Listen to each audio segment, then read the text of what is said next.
So decided to change the trajectory of how I even do these talks.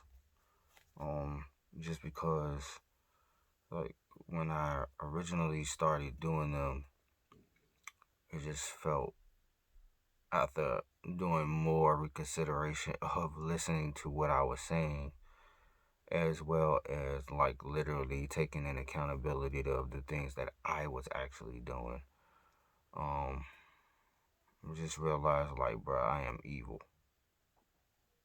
inherently, and everything that I've ever done was my fault. Like anything dealing with any time that I've ever tried to place the blame on somebody else, it was my fault. It was.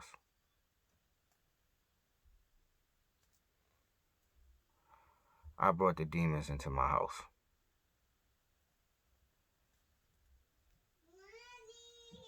And though I am not, um, though I'm not, I'm responsible for it regardless.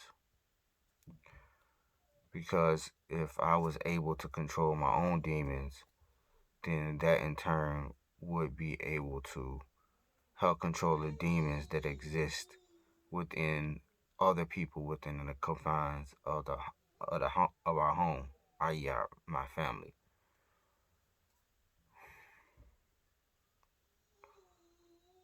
But I have one of the biggest demons, so it's literally trying to figure out how to quell and quench this demon. You can feed it, which that's not gonna help, because if you feed a demon, it's gonna continue to stay there. You can try to pray it away, but prayer will only give you a resolution and understanding of what needs to be done and not necessarily take away what needs to be fixed. Because when you pray, you're asking for answers. So when you get those answers, it's like you got to move on those answers. And the answer is I need help. I seriously need mental help. My mental health is not where it should be. Now, how do I fix my mental health? I can try to go get counseling from somebody else, or I can get back under the cover of God.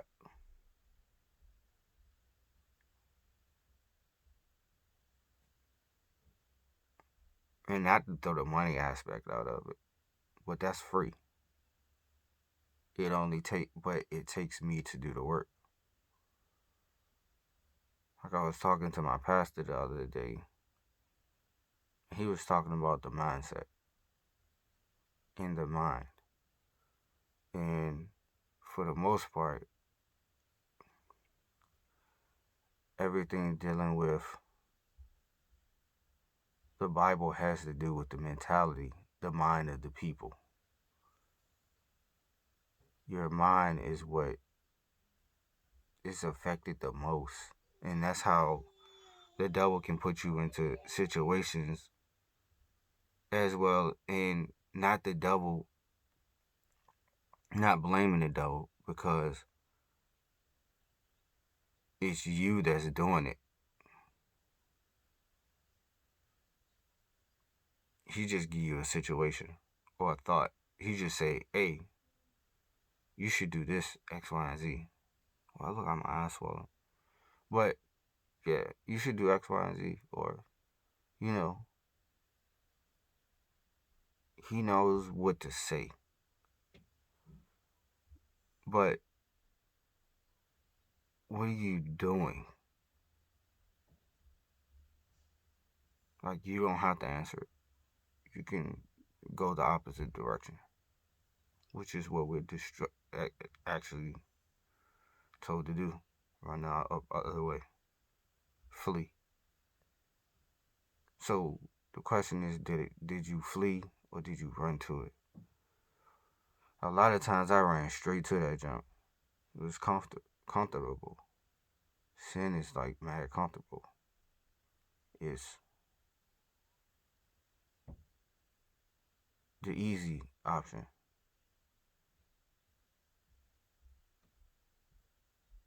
But it shouldn't be. But when you have an ego,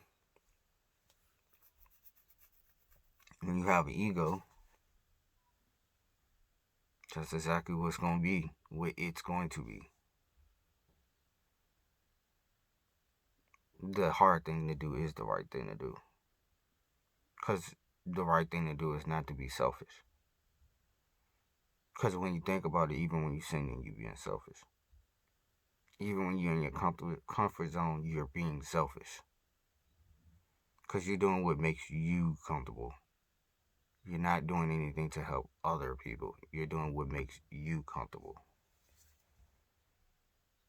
So how can we submit ourselves one to another? And I hate to be preachy or whatever, but how am I submit myself to anybody else if the only thing that I'm doing is fighting for my own way, which is not in the description of love? I can't say I love you and I'm fighting for my own way because of my ego, because of my ego-driven decisions, because I just want to do what I want to do.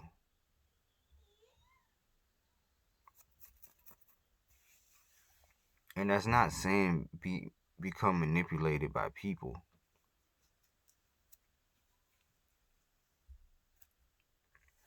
It's just honestly evaluating your decisions to say whether I'm doing it or I'm doing it for myself or am I doing it for the greater good.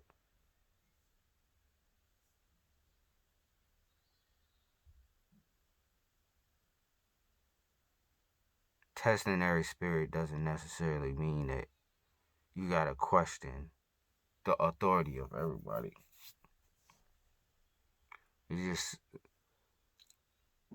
you can just have a conversation and break down the logic of what's going on. And if it makes sense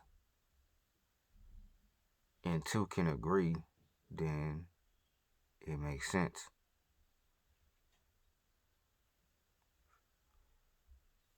My biggest flaw is that I know the word, but my wisdom is fleeting because of my emotions. I know the word. I always say I don't know the word as well as I don't know the word like I should. Like I'm not a person who memorizes the verbatim, but I know it. Um,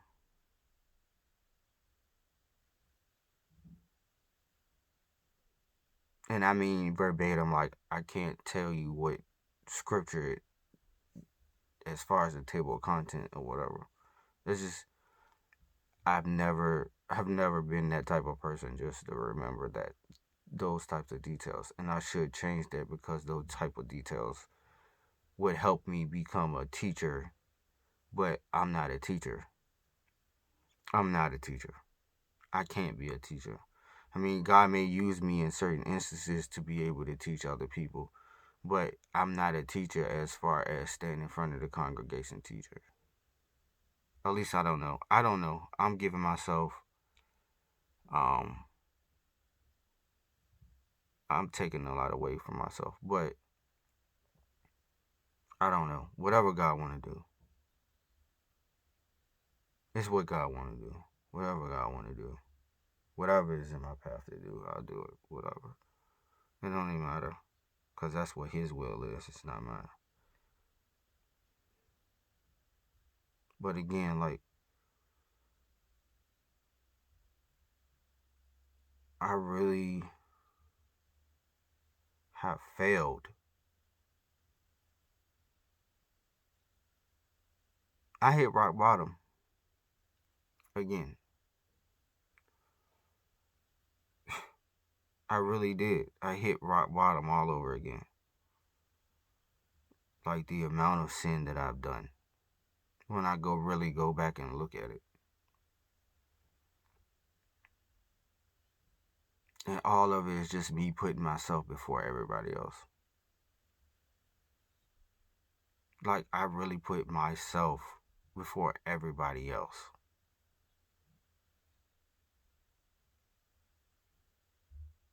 No matter what no matter what I say I did, that's just the truth.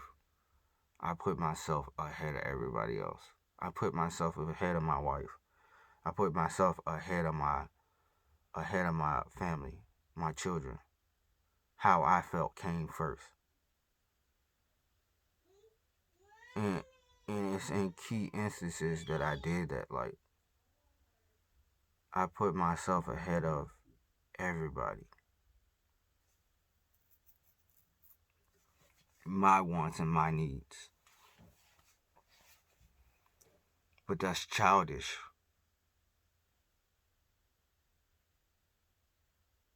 That's like real childish. Only children do stuff like that. I want, I want, I want, I want. They don't care about nothing. My two year old do it. She want juice. I tell her no. She about to go to bed. We trying to potty train her. She ain't even going to the bathroom. But she want juice at 12 o'clock, 10 o'clock at night, 9 o'clock at night, right before she go to bed. She want sugar. She don't know why she want it. She just doing it.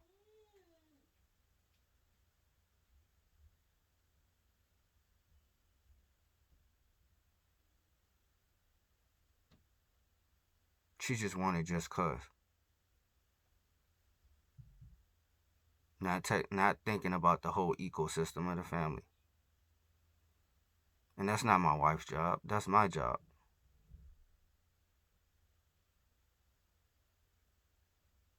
At the end of the day, like the man does have the greatest. He does have the greatest burden. In a family, the man will always have the greatest burden because the covering, his only covering is God. No one else can cover a man but God. It just doesn't. It don't work like that. And it don't matter what kind of family dynamic it is. It will always fall on the man, and it will always be the man's responsibility. It's just I feel like the burden to be a man, and the burdens that come with being a man, most men don't understand.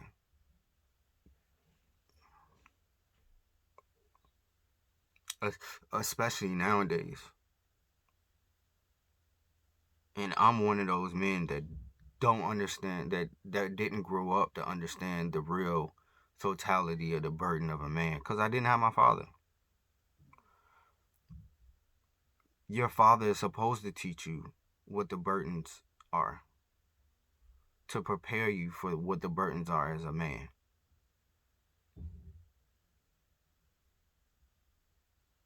Women can never, and this is not bashing any women, but women can never teach a man how the burdens of being a man. And God never made it that way. But again, it's your responsibility when you decide to have children or to take on someone else's children. All of it is your responsibility.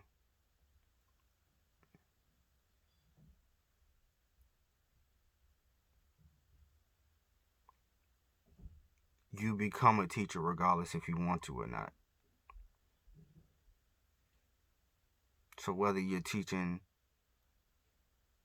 the children you've had or you're teaching the children that are in your household,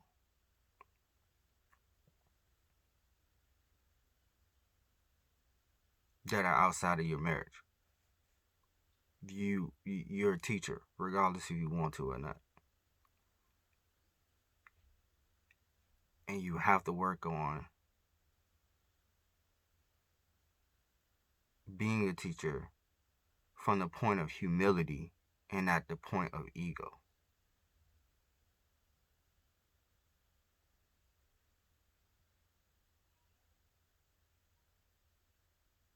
Because right now you operating on the ego.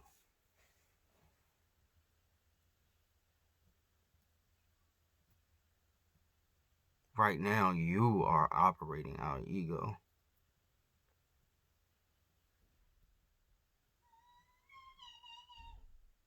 You're not being righteous. You're not righteous. You are evil, inherently evil. All of your decisions have been evil. They haven't been righteous because again they are from the point of your ego. Like they've been from the point of you succeeding and not we succeeding.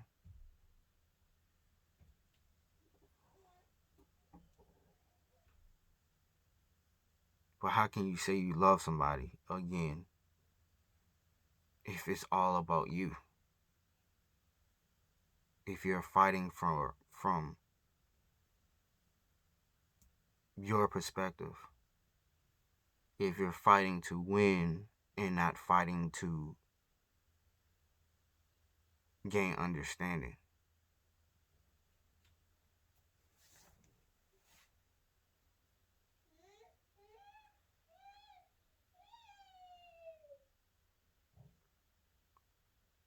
So are you really worthy of the pearly gates if you're a poor teacher? Because when you decide to become somebody's husband, you're deciding to be their teacher also.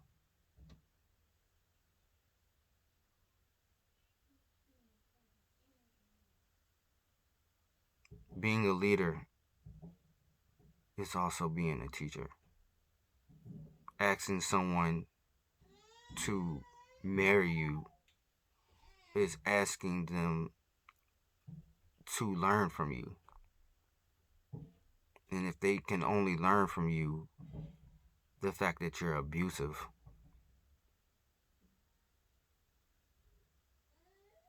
then it don't have to be physical abuse. Because most abuse is not physical. It's not. It's not physical. And a lot of that trauma that comes from abuse, it also is a gateway and a doorway. And it's regardless, it's on both ends. Because hurt people hurt people. It's a perpetuation of being hurt. It's the perpetuation of hurt. The perpetuation of pain. Hurt people hurt people. So if I hurt you, you're going that energy is going to reverberate and you're going to hurt me until we come to a place of healing. And a lot of times that's what happens. It just depends on how hurt the other person is to say what they're going to do when they're hurt. Like people who are physically abusive are highly broken people.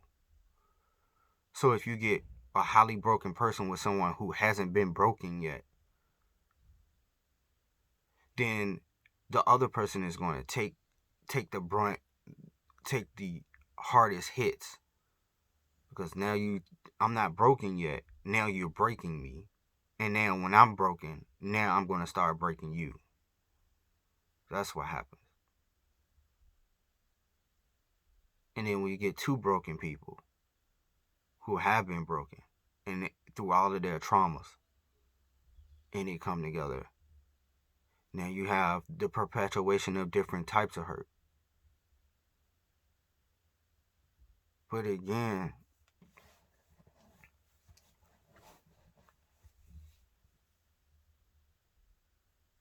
It's for us to be responsible and recognize that we hurt.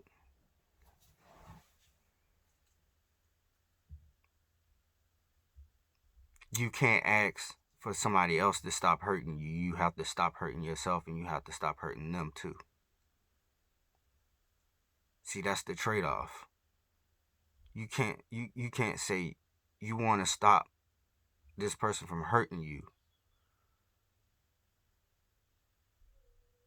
and continue to be war-minded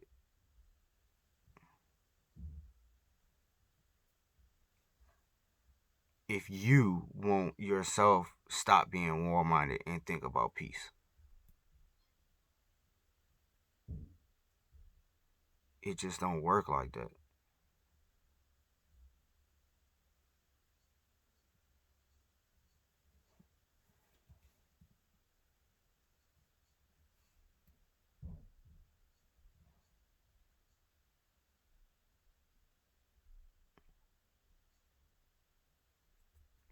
But we gotta fix ourselves. We have to heal. I have to heal.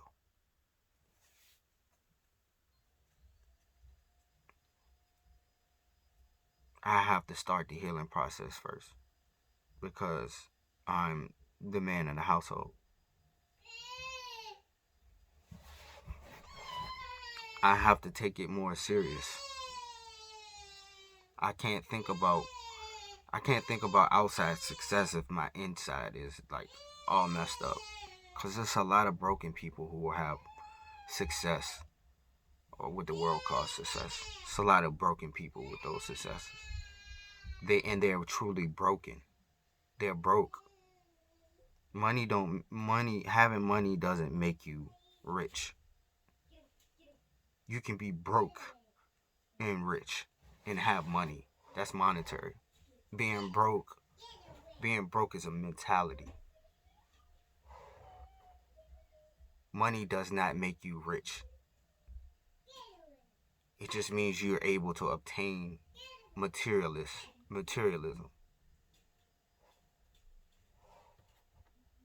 Having materialism, material. Anybody who thinks materialism makes somebody rich or poor they're out of their mind.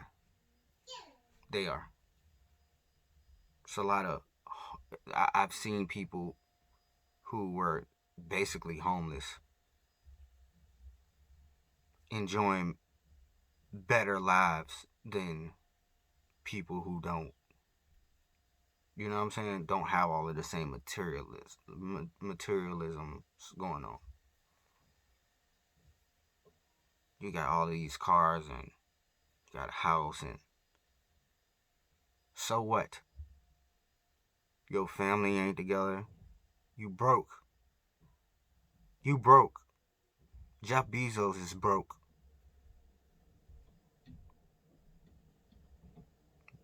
And if you think about you saying, "Oh, he the richest man," no, that man is broke. He's broke. And a lot of these men are broke. That's why they have to pump themselves up. Guess what? I was broke. I'm still broke. I'm trying to put myself back together.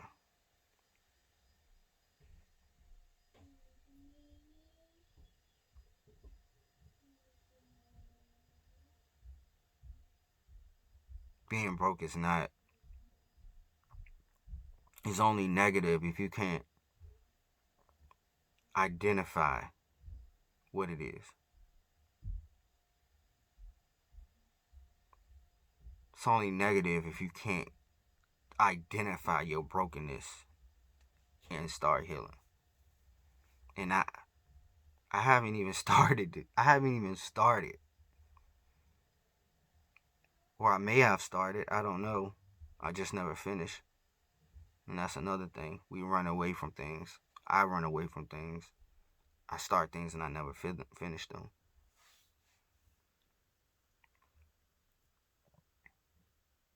Because I can't stick with the process.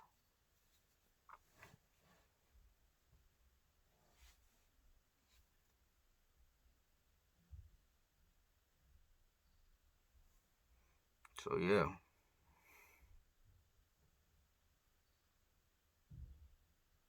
peace.